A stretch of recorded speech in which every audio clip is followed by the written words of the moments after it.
الفاتحة إلى حضرة النبي المصطفى سيدنا محمد صلى الله عليه وسلم وعلى آله وأصحابه وأزواجه وذريته وإخوانه من الأنبياء والمرسلين والشهداء والصالحين وجميع الملائكة المقربين والعلماء العاملين والفقهاء والمحدثين والمفسرين وإلى جميع الأولياء الصالحين وإلى جميع الأولياء التسعة وإلى جميع مشايخنا ومعلمينا وإلى جميع مشايخنا أولا وآخرا وإلى آبائنا وأمهاتنا وأجدادنا وجداتنا وإخوتنا وأخواتنا وعمامنا وعماتنا ووصولهم وفروعهم وحواشهم والمنتسبين إليهم أجمعين وإلى جميع المسلمين والمسلمات والمؤمنين والمؤمنات خصوصا إلى روح المرحوم حجي زين العابدين وإلى روح المرحومة حجة صفية وإلى المرحوم حجي محمد إلياس وإلى روح المرحومة مطمئنة وإلى روح المرحوم محمد نور وإلى روح المرحومة خديجة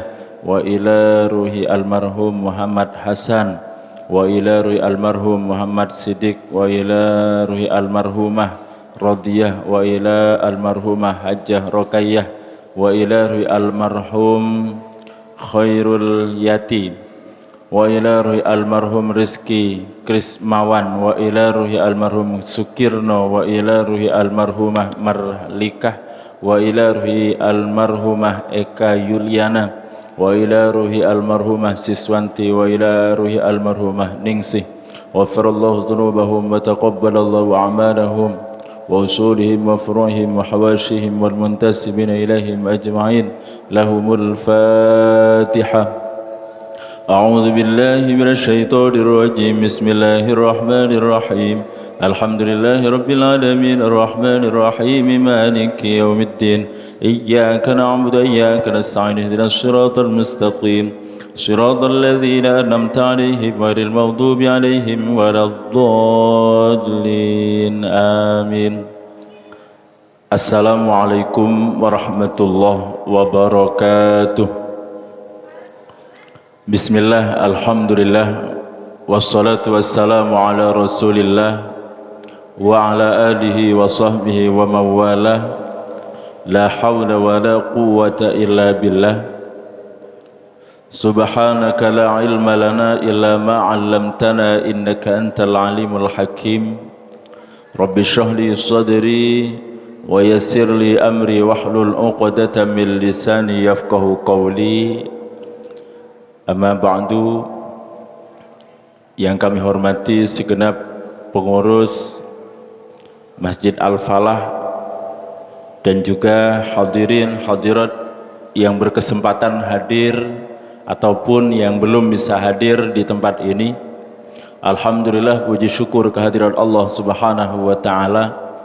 Di bulan yang suci ini kita masih diberikan kemudahan oleh Allah, diberikan taufik serta hidayah sehingga bisa melaksanakan beberapa kewajiban-kewajiban baik yang sifatnya mengikat ataupun yang tidak. Para hadirin hadirat, para jamaah rahimakumullah, pada kesempatan kali ini kita akan mengkaji kitab Wasiyatul Mustafa karangan Syekh Abdul Wahab Asy-Sya'rani di halaman 15. Kalau kita lihat seperti yang ada di jadwal, ada 3 sifat yang terpuji, ada 3 sifat yang memang yang jelek dan tentunya perlu untuk kita jauhi. Dari beberapa sifat atau akhlak-akhlak yang mulia itu yang akan kita bahas pada sore kali ini adalah, yang pertama adalah tentang sifat al-hilmu, yang kedua tentang sabar, dan yang ketiga tentang taubat. Bismillahirrahmanirrahim. Qala al-muallif rahimahullah wa nafa'ana bihi wa bi'ulumihi fid dharain amin. Walil halimi thalathu alamatin. Orang yang sabar, halim itu kalau bahasa kita adalah orang yang sabar. tidak ngamuan, tidak cepat emosi, itu namanya adalah orang yang punya sifat hilmu, atau bahasa Arabnya dikenal dengan halim. Salatu alamatin, punya 3 tanda-tanda. Jika tanda-tanda ini sudah berada pada seseorang, maka seorang ini sudah bisa dikatakan orang yang punya sifat terpuji, yaitu al-hilmu, atau orang tersebut bisa disebut dengan halim. Yang pertama, orang yang halim itu adalah yasilu man qata'ahu, bisa menyambung pada orang yang sudah memutusnya. Orang yang sudah jelas-jelasan ingin putus hubungannya dengan orang ini, tapi tetap masih saja mau disambung dengan orang yang halim ini. Sudah bermusuhan tapi tetap tidak mau bermusuhan, maka itu salah satu tanda orang tersebut mempunyai sifat hilmu. Yang kedua, wa yu'ti man haramahu, masih mau ngasih dan memberi kepada orang yang memang tidak mau memberi kepadanya. Kalau orang masih mau memberi kepada orang yang mau memberikan kepadanya, itu wajar. Mau nyambung dengan orang yang sudah dekat dengan dirinya, sudah akrab, sudah punya hubungan dengan dirinya, itu biasa. Tapi yang dimaksud dengan halim yang istimewa ini, orang sudah mau memutuskan hubungan dengan dirinya, tapi tetap dia mau menyambungnya. Yang kedua, orang yang sudah tidak mau memberikan apapun kepadanya, tapi tetap dia masih mau memberikan sesuatu kepada orang tersebut. Yang mau memusuhinya itu tetap disambung, tetap diberi sesuatu. Yang ketiga, wa ya'fu amman zalamahu, dan memaafkan orang yang telah menzolimi dirinya. Sehingga dikatakan bahwa yang dimaksud dengan al-hilmu itu adalah dhabtun nafsi inda haijanil ghadab, wa adamul mu'alajah bil mu'akhadzah, wa tarkul intiqam alaihi ma'al qudrah. Gampangannya kalau bahasa kita, orang yang bisa menahan emosinya ketika dia marah dan tidak langsung dia memberikan hukuman kepada orang yang berbuat salah tersebut, padahal kalau hitung-hitungan, umpama dia mau membalas, mau menyerang orang tersebut, mau berbuat sesuatu kepada orang tersebut, itu sebetulnya bisa, tapi tidak dia lakukan karena dia punya sifat yang istimewa yang namanya al-hilmu. Mengenai sifat al-hilmu ini, ternyata dalam Al-Quran Allah sendiri menyifati dirinya dengan sifat al-hilmu. Banyak haliman ghafura, aliman hakim, banyak sekali Allah mensifati dirinya dengan sifat al-hilmu. Cuma al-hilmu yang dimiliki oleh Allah adalah al-hilmul hakiki, yang tidak sama dengan hilmunya makhluk. Di antara bukti bahwa Allah itu adalah punya sifat al-halim atau al-hilmu adalah banyak sekali orang yang bermaksiat kepada Allah tapi tetap sama Allah dikasih nikmat-nikmat, baik yang zahir ataupun nikmat-nikmat batin. Banyak orang yang tidak puasa, banyak orang yang tidak sholat, banyak orang yang melanggar aturan-aturan Allah, justru oleh Allah Subhanahu wa Ta'ala diberikan beberapa nikmat-nikmat yang luar biasa melebihi orang-orang yang ahli ibadah. Kadang begitu. Itu tandanya bahwa Allah Subhanahu wa Ta'ala itu punya sifat al-hilmu. Banyak orang yang bermaksiat dan terang-terangan bermaksiat, tapi Allah tidak langsung menghukum orang tersebut. Itu tandanya bahwa Allah mempunyai sifat hilmu, tidak langsung menyiksa, tidak langsung memberikan hukuman kepada orang tersebut. Ada lagi tandanya bahwa Allah mempunyai sifat al-hilmu, annahu la yu'amilul ibad bil uqubah walau ajalahum bimu'akhadatim ala dhunubihim ma abqa 'alal ardi min ahad. Allah sebetulnya bisa, umpama ada orang bermaksiat kepada Allah lalu Allah langsung menghukumnya, maka tidak ada yang bisa menghalangi Allah menghukum atau memberikan siksaan kepada orang tersebut. tapi Allah ternyata tetap saja tidak memberikan hukuman langsung kepada orang tersebut. Bukan hanya Allah yang mempunyai sifat al-hilmu, ternyata baginda Rasulullah Muhammad SAW itu juga mempunyai sifat hilmu, seperti yang sering kita dengar dalam kitab Simtud Duror yang sering kita baca. Walaupun kita mungkin sering membaca Asyraqal Kaunu Ibtihaja, nasarnya mungkin ada yang juga tidak dibaca. Dalam nasar tersebut Habib Ali Al-Habsyi menyampaikan, walaqad ittasafa sallallahu alaihi wasallam min mahasinil akhlaq, sungguh Rasul itu mempunyai sifat akhlak-akhlak yang sangat bagus, bima tadhiqu an kitabatihi butunul awraq, sampai berapapun lembaran-lembaran itu tidak akan mampu untuk menampung dan menulis sifat-sifat yang mulia dari baginda Rasulullah Muhammad SAW. Sampai beliau disifati oleh Habib Ali Al-Habsyi, wa awsa'ahum bil mu'minina hilman wa rifqo. Rasul itu punya sifat hilim, bahasa kita sabar, wa rifqo, dan tidak terburu-buru. Rasul itu tidak ngamuan, Rasul itu tidak emosian. Itu yang disampaikan dalam kitab Simtud Duror tersebut ketika mensifati akhlak-akhlak terpuji dari Rasulullah Muhammad SAW. Tandanya adalah ketika Rasul dilempar batu, ya, ketika Rasul itu dilempar batu oleh orang-orang kafir, kemudian malaikat menawarkan kepada baginda Rasul, ya Rasul, in syi'ta an utabbiqu alaihim al-akhshabaini, Rasul, kalau jenengan mau, saya akan mengangkat gunung yang besar itu, akan saya lempar kepada orang-orang yang telah menyakitimu ya Rasul.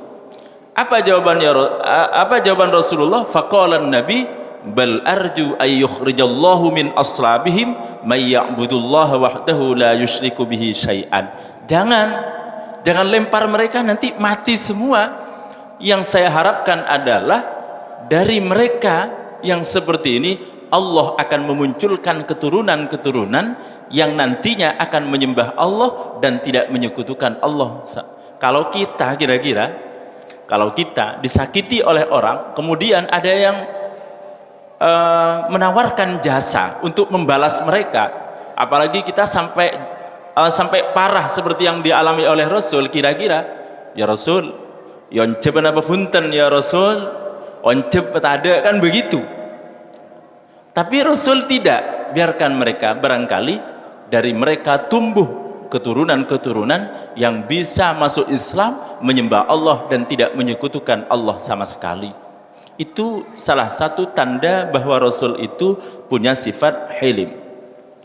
Dan ada juga dari sahabat yang terkenal punya sifat al-hilim, yaitu sahabat Abdullah bin Abbas. Ketika sahabat Abdullah bin Abbas itu dicaci oleh seseorang, apa yang dilakukan oleh sahabat Abdullah bin Abbas? Apa yang dilakukan oleh beliau? Ternyata sahabat Abdullah bin Abbas bertanya kepada sahabat yang lain, namanya sahabat Ikrimah, hal lirrajuli hajatun fanaqdiha. Orang yang mencaci saya, orang yang memisui saya, orang yang tidak suka dengan saya, apa dia punya kebutuhan sesuatu? Butuh apa dia? Akan aku layani dia. Oh, butuh uang, akan saya kasih. Oh, butuh baju, saya kasih. Itulah balasan yang diberikan oleh sahabat Abdullah bin Abbas ketika beliau dicaci oleh orang lain. Tidak langsung emosi, tidak langsung kemudian membalasnya, tidak, tapi dibalas dengan kebaikan, sehingga orang yang mencaci sahabat Abdullah bin Abbas itu merasa malu dan sudah tidak pernah mencaci lagi. Ini yang dilakukan oleh orang-orang mulia seperti baginda Rasul dan juga sahabat Abdullah bin Abbas. Kalau kita, di antara kita ada orang yang memang murni punya sifat al-hilmu, itu ada, memang wataknya, karakternya memang tidak cepat marah. Maka kalau orang yang seperti ini, dalam satu kitab disebutkan falyahmadillah ala dzalik wal yuhafidz alaiha. Kalau orang sudah punya karakter yang baik yang berupa sifat al-hilmu ini, maka bersyukurlah karena ternyata dia sudah punya sifat yang istimewa dan perlu untuk dijaga dan dipertahankan. Wa man kanat tabi'atuhu sur'atal ghadab wa hubbal mubadarah ilal intiqam falyatahallam. Jika orang, contoh seperti saya, tidak punya sifat al-hilmu ini, justru sebaliknya cepat marah, cepat emosian, maka yang disarankan adalah falyatahallam wal yumarrin nafsahu alaihi. Maka latihanlah untuk bisa mempunyai sifat hilim tersebut. Bagaimana caranya latihannya? Adalah bitadhkiriha bima fil hilmi minal ajri wal khairi wa husnil aqibah fid dunya wal akhirah. Kita terus berpikir, ya, terus mengingat bahwa sifat hilim itu akan mempunyai nilai yang luar biasa, baik pahala dan juga yang lainnya di dunia ataupun akhirat. Nabi menyampaikan mengenai sifat al-hilm ini, innamal ilmu bitta'allum wal hilmu bittahallum. Ilmu itu bisa dicapai dengan cara belajar, sedangkan sifat hilim bisa kita miliki dengan belajar untuk tidak emosian, tidak ngamuan, tetapi kita belajar untuk sabar. Kesimpulan dari sifat hilim ini adalah di bahasa kita sifat hilim itu bisa diartikan sabar, tidak gampang marah, tidak ngamuan, dan juga tidak emosian. Kalau kita sudah punya sifat yang ini, alhamdulillah. Jika tidak, maka perlu kita belajar untuk meniru baginda Rasul, meniru sahabat Abdullah bin Abbas dan orang-orang yang mulia yang lainnya. Sehingga dikatakan tandanya ada 3: nyambung orang yang memutusnya, memberikan sesuatu kepada orang yang tidak mau memberikan kepadanya, dan mau memaafkan kepada orang yang mau menzoliminya. Ini salah satu sifat yang terpuji yang menjadi materi pada kesempatan kali ini. Yang kedua, walis saburi salatu alamat. Orang yang sabar, kalau bahasa kita ini sabar dalam kitab itu diartikan kuat menahan, bisa melakukan, bisa menahan. Itu arti sabar kalau dalam bahasa kita begitu. Kalau al-hilmu itu bahasa kita adalah sabar, kata orang Madura. Kalau sobur yang ada di sini adalah bisa menahan, ya, bisa menahan atau kuat untuk yang seperti ini. Salatu alamat, ada 3 tanda. Yang pertama as-sabru ala ta'ah, sabar untuk melakukan taat perintah-perintah Allah Subhanahu wa ta'ala. Kok bisa taat itu perlu sabar? Ternyata apa yang kita lakukan pada kesempatan kali ini, yaitu berpuasa, itu merupakan tandanya kita sabar untuk taat kepada Allah Subhanahu wa ta'ala. Ketika Rasul menjelaskan bahwa bulan Ramadan itu adalah syahrus sabri, maka dijelaskan oleh para ulama artinya adalah sabar untuk berpuasa. Tidak ada orang yang mau berpuasa dengan sukarela itu, tidak ada, sulit. Orang puasa itu sulit, perlu kesabaran, perlu kekuatan, sampai menahan lapar, menahan haus, sampai seperti sekarang ini sampai maghrib itu butuh kesabaran. Sehingga dijelaskan dalam kelanjutan hadis tersebut, was-sabru sawabuhu al-jannah. Orang sholat juga sama. Orang sholat itu capek, apalagi sholat tarawih, kan begitu. Tidak ada orang yang senang sholat tarawih, itu aslinya tidak ada. Saya senang sholat tarawih karena tidak capek, tidak ada. Sholat tarawih itu capek. Setelah kita makan, santai, seharusnya kita santai, ternyata kita masih harus sholat tarawih. Itu capek. untuk bisa melaksanakan sholat tarawih ataupun sholat isya secara berjamaah ataupun subuh, itu butuh kemauan yang luar biasa, butuh untuk memerangi hawa nafsu kita. Itulah yang disebut dengan as-sabru ala ta'ah, sabar untuk melakukan taat kepada Allah Subhanahu wa ta'ala. Kemudian yang kedua, as-sabru alal maksiyah, sabar untuk tidak melaksanakan maksiat, untuk tidak melakukan maksiat. Itu juga butuh kesabaran luar biasa. Kita hobinya apa? Hobinya umpama pacaran.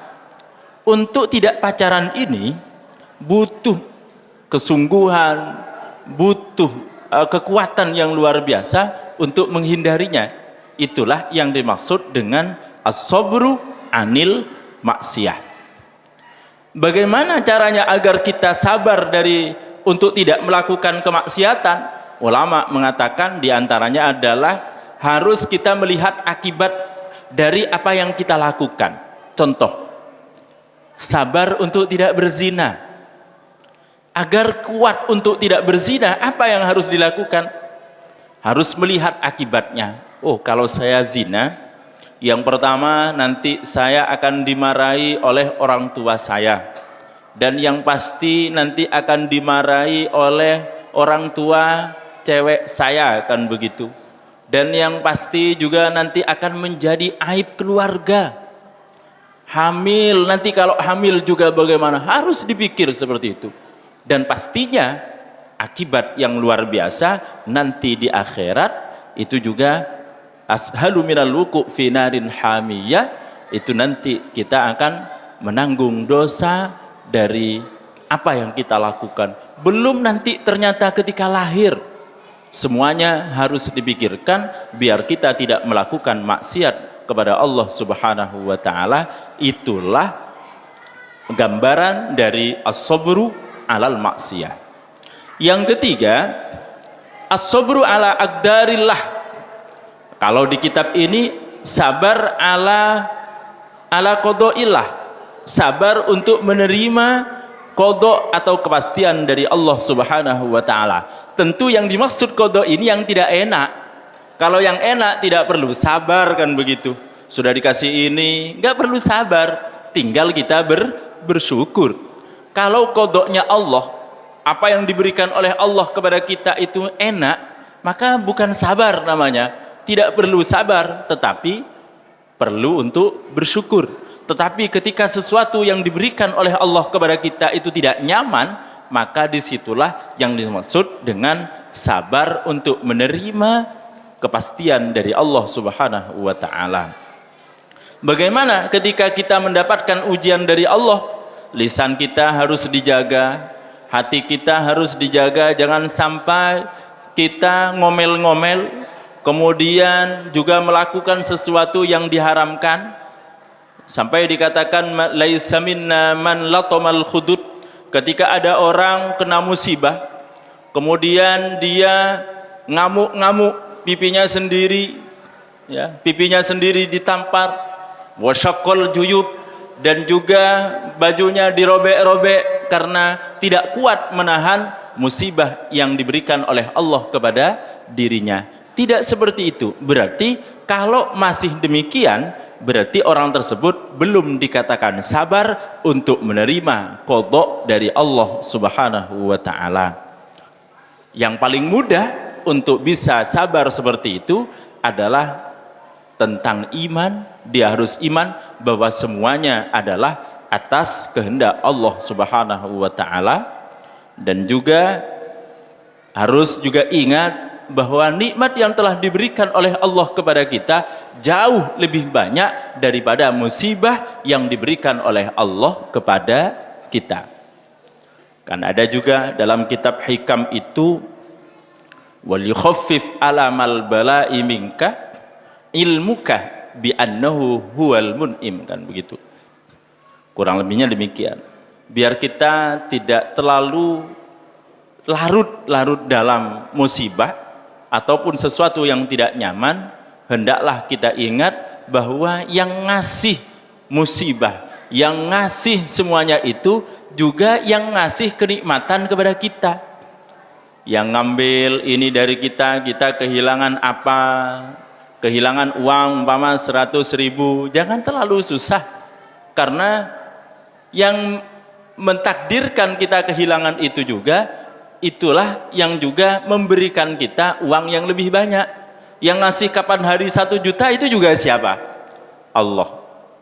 Hilang itu juga atas kehendak Allah, sedangkan Allah ngasihnya lebih banyak daripada yang diambil oleh Allah. Itu wal yukhaffif alamal bala, kalau dalam bahasa Ibnu Athaillah As-Sakandari demikian.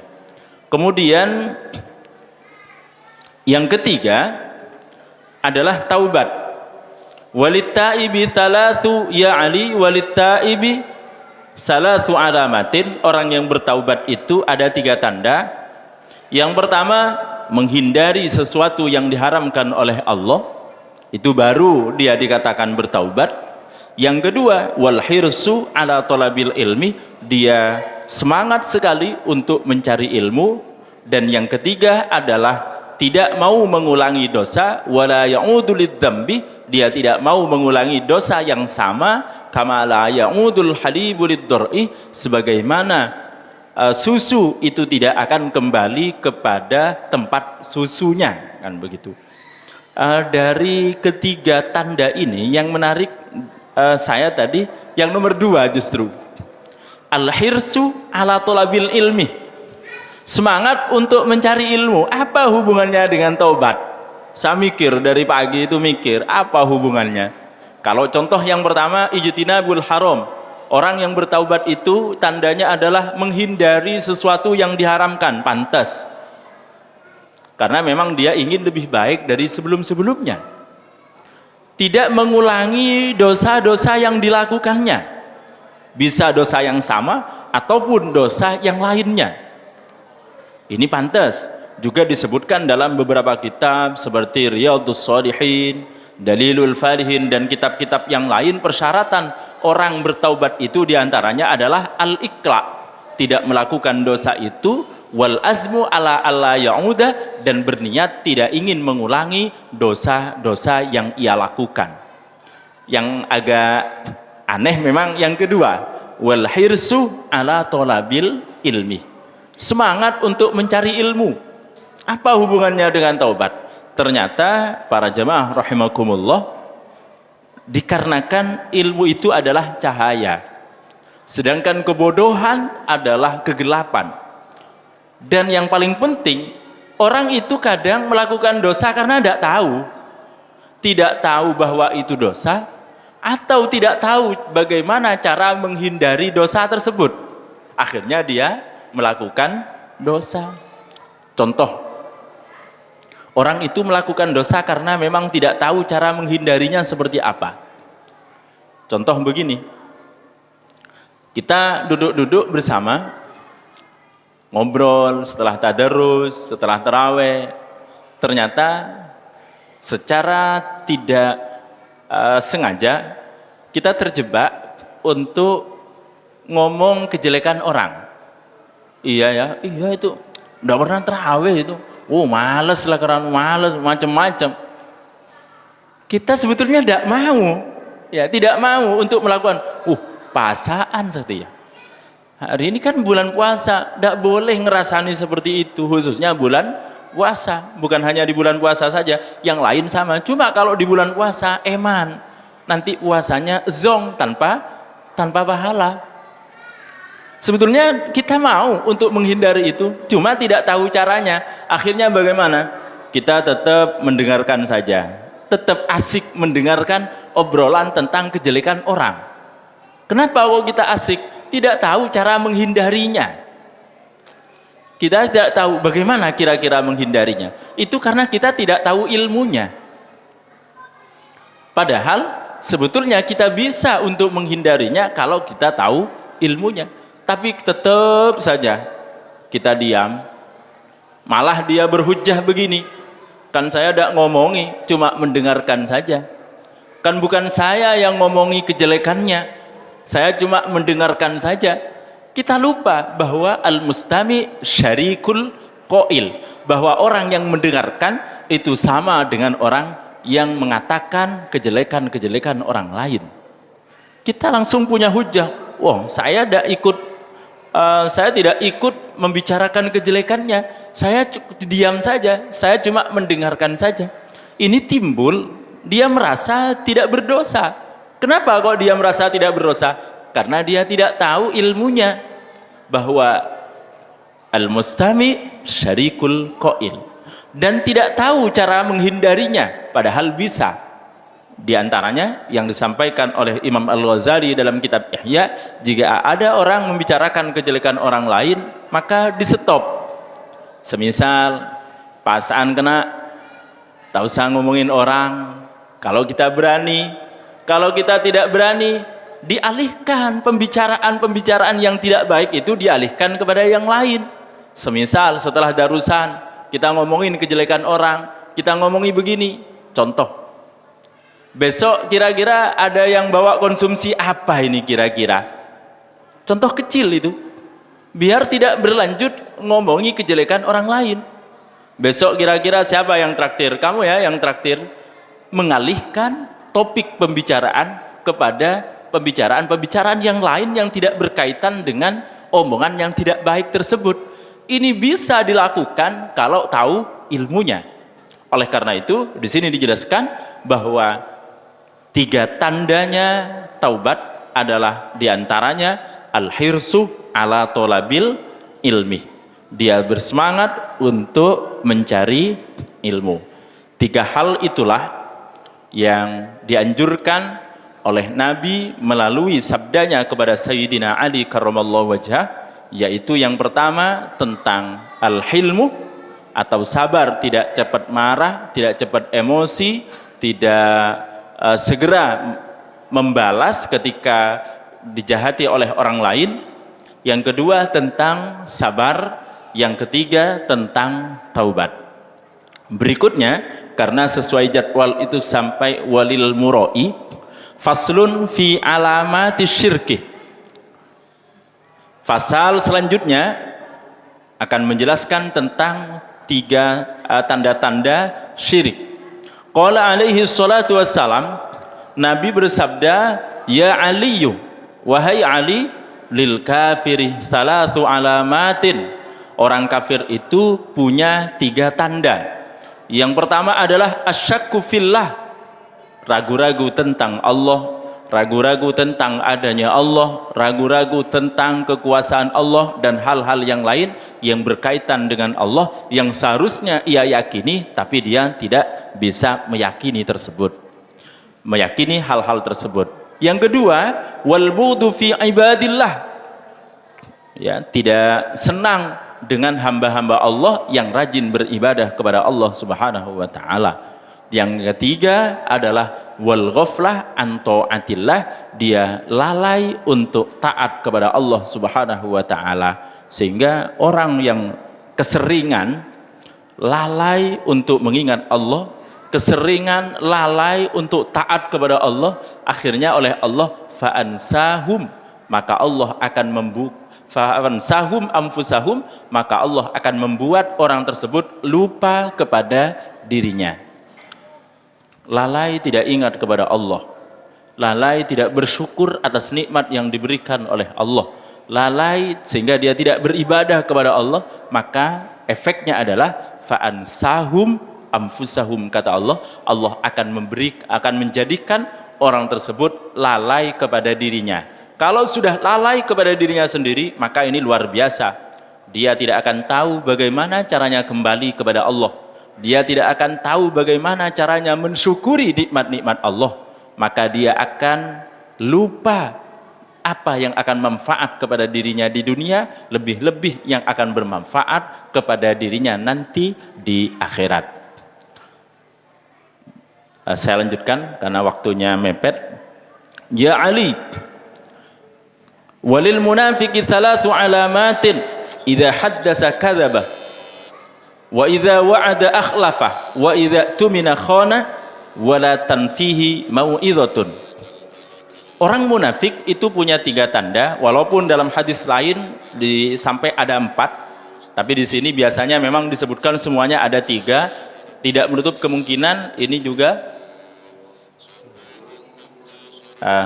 cukup karena sudah waktunya maghrib. Insyaallah akan kita bahas besok kelanjutannya. Semoga bermanfaat dan kita diberikan kemudahan oleh Allah untuk melaksanakan hal-hal yang baik dan taat kepada Allah Subhanahu wa taala.